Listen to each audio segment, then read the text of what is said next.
Hello everyone, कैसे हैं आप सब लोग। तो आज हम करने जा रहे हैं पार्ट नंबर 14। लास्ट हमने किया था पार्ट नंबर 13, उसमें हमने पार्टनरशिप स्टार्ट किया था, उसमें 20 क्वेश्चन कर लिए थे। आपको एक बार मैं फिर से बता दूं, जो हमारे न्यू सब्सक्राइबर्स हैं उन सभी को बता दूं, हमारी इधर चल रही है 1000 MCQ की सीरीज़, जिसमें हमने टारगेट रखा है जो भी इस प्लेटफॉर्म से पढ़े वो टारगेट करे 25+। तो आज हमारा उसमें है पार्ट नंबर 14। जिन्होंने पहले पार्ट 13 नहीं देखे, टोटल 13 पार्ट्स बन चुके हैं, वो आप पीडीएफ डिस्कशन के नाम से एक पीडीएफ है, एक प्लेलिस्ट है, उसे आप ओपन करके देख सकते हो, उधर आपको सिस्टमैटिक वाइज मिल जाएगा। तो चलो बिना टाइम वेस्ट करते हुए आगे बढ़ते हैं। तो स्टार्ट करने से पहले मैं बता दूं, ये हमारे हैं different social media handlers. IG commerce classes का एक फेसबुक पे पेज है जहां पे आप हमें ज्वाइन कर सकते हो, और अगर आपकी कोई भी क्वेरी है आप हमें उधर बेझिझक पूछें। सेकंड है टेलीग्राम चैनल भी है आईजी कॉमर्स क्लासेस का, जिसपे हमारा वीकली क्विज होता है। संडे को हम उधर हमेशा क्विज ऑर्गेनाइज करते हैं और आपको उसका रिजल्ट मिल जाता है एंड में। तो दोनों की लिंक आपको डिस्क्रिप्शन में प्रोवाइडेड है, आप हमें उस लिंक से ज्वाइन कर सकते हो। आप सभी को याद होगा लास्ट वीडियो में हमने 20 तक क्वेश्चन कर लिए हैं, अब हमने आगे करने हैं। आगे बढ़ने से पहले हमारा एक क्वेश्चन स्किप हो गया था, वो मुझे बाद में रियलाइज हुआ जब आपने कमेंट सेक्शन में लिखा, that is question number 9। Question number 9 हमसे स्किप हो गया था। तो क्वेश्चन नंबर 9 क्या बोल रहा है, eight the time of admission of new partner general reserve is, जब न्यू पार्टनर एडमिट होता है तब जो जनरल रिजर्व होगा उसका आपने क्या करना है। तो इसका आंसर आ जाता है it should be credited to capital account of old partner. अब ये जो जनरल रिजर्व होता है ये क्या होता है, आपकी लाइबिलिटी वाली साइड शो हो रहा होता है। General reserve is a part of profit, जो आपका गलत टाइम आने पे आप उसे, मतलब एक तरह से आप कह सकते हो ये आपकी सेविंग है। जब आपका खराब टाइम आएगा आप इसको यूटिलाइज करोगे। तो इसमें यही है, वो कह रहे हैं जब पार्टनर कोई एडमिट होगा उस टाइम पे आपने क्या करना है, ये जो कोई भी आपका पैसा पड़ा हुआ है वो आपने ओल्ड पार्टनर्स को ओल्ड कैपिटल रेशियो में दे देना है, ओल्ड प्रॉफिट शेयरिंग रेशियो में, ठीक है। क्योंकि इसमें जो नया पार्टनर है उसका हक थोड़ी है इसमें, ठीक है। तो उस हिसाब से it should be credited to capital of old partners. आगे बढ़ते हैं। 21st question, loss is distributed among the partners.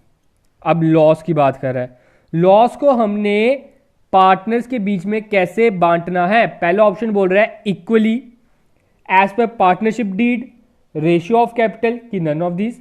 तो इसमें मोस्ट अप्रोप्रिएट आंसर आता है एज पर पार्टनरशिप डीड। अगर बाय चांस ऊपर वाले क्वेश्चन में लिखा होता deed is silent, deed silent, अगर डीड साइलेंट है तो हम इक्वली करते, लेकिन इधर डीड के बारे में कुछ नहीं लिखा, तो मोस्ट अप्रोप्रिएट इसमें आ जाता है एज पर द पार्टनरशिप डीड। आगे बढ़ते हैं। अब partnership deed is silent for the payment of interest on partners loan, but there was a loss instead of profit during the year 2013 to 14. At what rate will the interest on partner loan will be allowed? ये question मैंने जानबूझकर डाला है, आप देख रहे हो इसमें कितनी ट्रिक्स डाली है मैंने। पहले बोला है पार्टनरशिप डीड आपका साइलेंट भी है, फिर जो इंटरेस्ट ऑन लोन है उसमें आपको हो रहा है लॉस। अब आपने किस रेट पे देना है, तो इसका आंसर आता है 6% पर एनम पे आपने देना ही देना है, चाहे आपको नुकसान हो रहा है। पार्टनर की कैपिटल से काटो फिर भी आपने लोन के ऊपर इंटरेस्ट देना ही देना है। तो इसका आंसर क्या रहेगा 22 का फर्स्ट। उन्होंने क्या बोला था, आपको लॉस हो रहा है, ये मैंने जानबूझ के लाइन डाली, लॉस हो भी रहा होगा तो आपने इंटरेस्ट ऑन लोन जरूर देना है।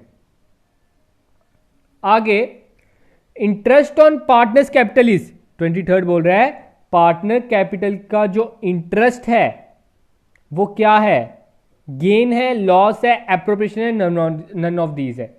तो बड़े से स्टूडेंट्स को डाउट होगा, सर इसमें तो लिखा नहीं है कि interest on partner capital is किसके पॉइंट ऑफ व्यू से हमने देखना है, बिजनेस के पॉइंट ऑफ व्यू से देखने तो कि बिजनेस मैन के पॉइंट ऑफ व्यू से। तो मैं बता दूं, ऐसा कोई भी क्वेश्चन आएगा तो आपने इसे बिजनेस के पॉइंट ऑफ व्यू से देखना है। ठीक है, क्योंकि आप अकाउंट्स किसके बनाते हो, बिजनेस के बना रहे हो, बिजनेसमैन का नहीं बनाते हो। ठीक है, तो इंटरेस्ट ऑन पार्टनर्स कैपिटल क्या है, it is a loss for business. Goodwill is की एन, गुडविल क्या है, current asset, tangible asset, intangible asset की फिक्टिशियस एसेट्स। इसका आंसर आप सभी को पता होगा, it is a intangible asset, it is your reputation. Next question, under which act partnership business is governed. Partnership act number कौन सा है, याद रखना 1932, तो D1 is the right answer. 26, profit और loss on revaluation is shared among the partners इन। जब आपको revaluation account पे प्रॉफिट या लॉस होगा, वो अपने पार्टनर्स को कैसे बांटना है, पार्टनर्स को हमने बांटना है उनकी ओल्ड प्रॉफिट शेयरिंग रेशियो पे। तो 26 का आंसर क्या रहेगा, D1, जो उनकी पुरानी रेशियो होती है उसी पे हम बांटते हैं। चाहे नया पार्टनर आ रहा है, नए पार्टनर का रीवैल्यूएशन पे कोई हक नहीं है, रीवैल्यूएशन पे हक और सिर्फ पुराने पार्टनर्स का है। अगर एक पार्टनर जा रहा है, उस पार्टनर को भी रीवैल्यूएशन का देना है शेयर, तो इसलिए इसका आंसर क्या रहेगा, old profit sharing ratio. 27, revaluation account is prepared to find out the profit और लॉस ऑन। रीवैल्यूएशन अकाउंट आप कब प्रिपेयर करते हो, क्या रीजन है, प्रॉफिट एंड लॉस अकाउंट, उससे हमें प्रॉफिट एंड लॉस क्या पता करना है, sale of fixed assets, revaluation of assets and liability, sales of goods की सेल्स ऑफ सर्विसेज। तो उस जो रीवैल्यूएशन अकाउंट है वो हमें बताता है आपका फायदा हुआ है कि नुकसान हुआ है ऑन रीवैल्यूएशन ऑफ एसेट्स और लायबिलिटी। जब आप एसेट्स और लायबिलिटीज को फिर से रीवैल्यू करते हो, उन्हें फिर से तोलते हो। ठीक है, next question, who should compensate to whom in case of change in profit sharing ratio in existing partner.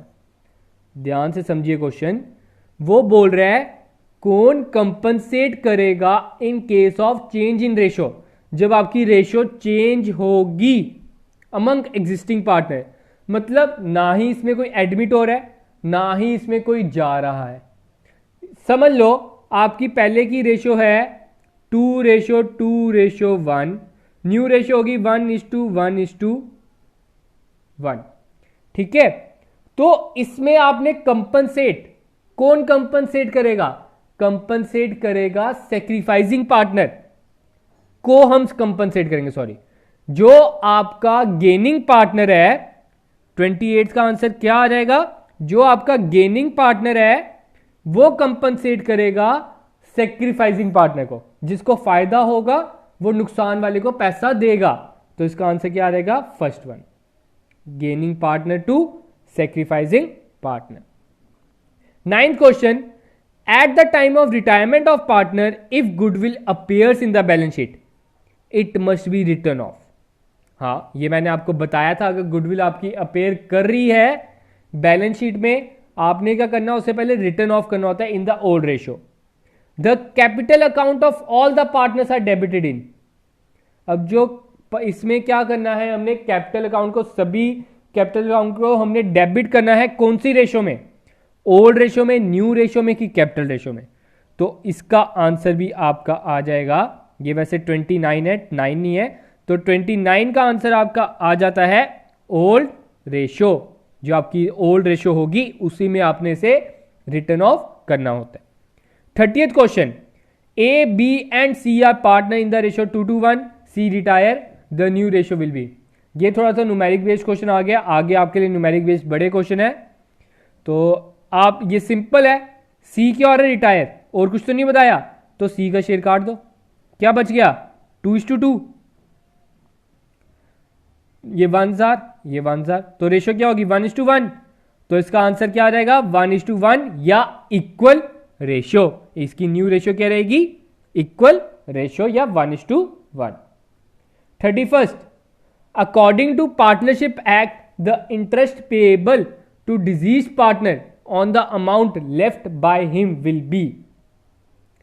Partnership act के अकॉर्डिंग जो आपने इंटरेस्ट पे करना है टू डिजीज पार्टनर, जो आपने इंटरेस्ट पे करना है डिजीज पार्टनर को on the amount left by him will B. मैंने आपको बताया था जब किसी पार्टनर की डेथ होती है तो या रिटायर होता है तो उसका अगर हम पैसा उसे हम वापस नहीं करते, उसको हम क्या लिखते हैं, जैसे हमारा सी था, सी कैपिटल, ठीक है, ये हमारा हो रहा है रिटायर। ये जब रिटायर हो रहा है तो अब इसकी कैपिटल नहीं रहती, अब इसका रहता है सी लोन। तो लोन को हम किस रेट में देते हैं, 6%, तो इसका आंसर 6% रहेगा। 32, at the time of retirement of और death undistributed profit and reserves are distributed among the existing partner in sacrificing ratio, old ratio की गेनिंग रेशियो। तो इसका आंसर आ जाएगा, ये क्वेश्चन में बोल रहे हैं जब रिटायरमेंट या डेथ होगी उस टाइम पे अगर आपकी बिजनेस में कोई अनडिस्ट्रीब्यूटेड प्रॉफिट या कोई रिजर्व बचा हुआ है तो उसे आपने एग्जिस्टिंग पार्टनर को बांटना है कौन सी रेशो में, इन ओल्ड रेशियो। 32 का आंसर रहेगा old ratio. 33, at the time of dissolution of firm the assets and liabilities appearing in the balance sheet are transfer to dash account. क्या बोल रहा है वो, at the time of dissolution of firm, firm को खत्म करना है, उस टाइम पे आपकी जितने भी एसेट्स और लाइबिलिटीज होती है हमने उसे कहां पे ट्रांसफर करना होता है, डिसोल्यूशन के टाइम पे हम कौन सा अकाउंट बनाते हैं, realisation account. 34, at the dissolution of the firm loan from partner is transfer to. 34 में बोल रहा है अगर आप लोन लेते हो पार्टनर से, उसे हमने कहां पर ट्रांसफर करना है। ऑप्शन है रीवैल्यूएशन अकाउंट, रियलाइजेशन अकाउंट की नन ऑफ दीज। तो इसका आंसर है नन ऑफ दीज। मैंने आपको बताया था पार्टनर का अगर लोन है हमने उसे इधर ट्रांसफर नहीं करना, क्योंकि पहले हम पेमेंट कर लेंगे सभी को, उसके बाद कोई पैसा बचेगा तो हम पार्टनर को देंगे, ठीक है। 35, eight the time of dissolution of firm loan from partners relative. देखो ऊपर और नीचे क्वेश्चन में क्या डिफरेंस है, ठीक है। ऊपर मैंने पार्टनर लोन लिया था, नीचे मैं ले रहा हूं पार्टनर का कोई रिलेटिव है। समझ लो हमारा सी पार्टनर है और सी की वाइफ ने हमें लोन दिया है, उसके किसी रिलेटिव ने हमें लोन दिया है, तो वो हमारे लिए थर्ड पर्सन है। जो बिजनेस है वो रिलेशन नहीं देखता, वो देखता है कि हाँ ये मेरा पार्टनर नहीं है, चाहे वो सी की वाइफ हो, ये हमारे लिए थर्ड पर्सन है। तो थर्ड पर्सन को पहले पेमेंट करनी है, तो इसलिए हम इसे ट्रांसफर करेंगे रियलाइजेशन अकाउंट में। होप कि वाला कंसेप्ट क्लियर हो गया होगा। आपने रियलाइजेशन अकाउंट में पार्टनर का लोन ट्रांसफर नहीं करना, लेकिन पार्टनर का अगर रिलेटिव का लोन है वो ट्रांसफर जरूर करना है।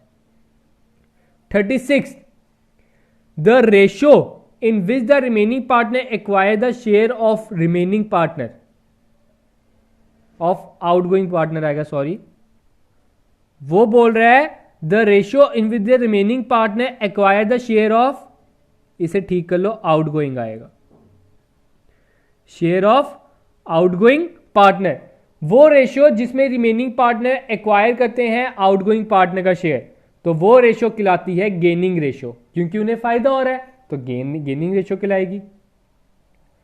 Under dissolution of partnership the firms business, dissolution of partnership में, ठीक है, फर्म नहीं बोल रहा वो, डिसोल्यूशन ऑफ पार्टनरशिप में फर्म का बिजनेस कंटिन्यू रहेगा, डिसकंटिन्यू रहेगा, इफेक्टेड होगा कि सीज होगा।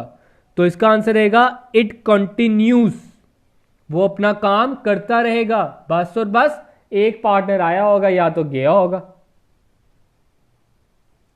38, dissolution of the firm necessary means dissolution of, dissolution of firm क्या कहता है, dissolution of admission, dissolution of retirement, dissolution of death की डिसोल्यूशन ऑफ पार्टनरशिप। मैंने आपको डिफरेंस बताया था डिसोल्यूशन ऑफ फर्म और डिसोल्यूशन ऑफ पार्टनरशिप में, मैंने उसमें बोला था कि dissolution of firm also includes dissolution of partnership, तो इसका आंसर क्या आ जाएगा? D1। डिसोल्यूशन ऑफ पार्टनरशिप वो होता है जिसमें आपका बिजनेस चलता रहता है, लेकिन आपके जो पार्टनर्स के बीच में रिलेशन है वो चेंज हुआ होता है। लेकिन डिसोल्यूशन ऑफ फर्म में बिजनेस ही बंद हो जाता है। डिसोल्यूशन ऑफ फर्म में क्या होता है? बिजनेस बंद हो जाएगा। जब बिजनेस आपका बंद हो जाएगा, ऑब्वियस ही बात है वो पार्टनरशिप भी बंद हो जाएगी, पार्टनरशिप में रिलेशन भी चेंज हो गया, तो इसलिए इसका आंसर क्या रहेगा? D1। 39, if any surplus is available then it is distributed among the partners in. अगर कोई भी सरप्लस पड़ा हुआ है तो वो हमने कैसे डिस्ट्रीब्यूट करना है पार्टनर्स में? In their profit sharing ratio, जो उनकी प्रॉफिट शेयरिंग रेशियो होगी उसमें ही हम उन्हें बांटेंगे। Which of the following is not the condition of reconstitution of partnership? नीचे दिए गए ऑप्शन में से कौन सा रिकॉन्स्टिट्यूशन ऑफ पार्टनरशिप की कंडीशन नहीं है? तो मैं बता दूं, the dissolution of partnership firm जो है ये रिकॉन्स्टिट्यूशन ऑफ पार्टनरशिप में नहीं आता। बाकी जितने भी केसेस हैं ये आते हैं, तो उस हिसाब से आपका आंसर आ जाता है डिसोल्यूशन ऑफ पार्टनरशिप फर्म। इसका आंसर क्या है? D1। तो आज हमने 40th तक क्वेश्चन कर लिए हैं। आगे आपके लिए और क्वेश्चंस आपको दिखा देता हूं जो हम आने वाली वीडियोस में करेंगे। ये आपके पास न्यूमेरिक बेस्ड क्वेश्चन आ जाएंगे, इसे ध्यान से प्रॉपरली आराम से आपको समझाऊंगा, फिर आगे बढ़ेंगे। ठीक है, तो आज के लिए हम इतना ही रखते हैं। Thank you guys, have a good day and enjoy your day guys, and thank you for your well wishes and support that you are showing to us. Thank you guys.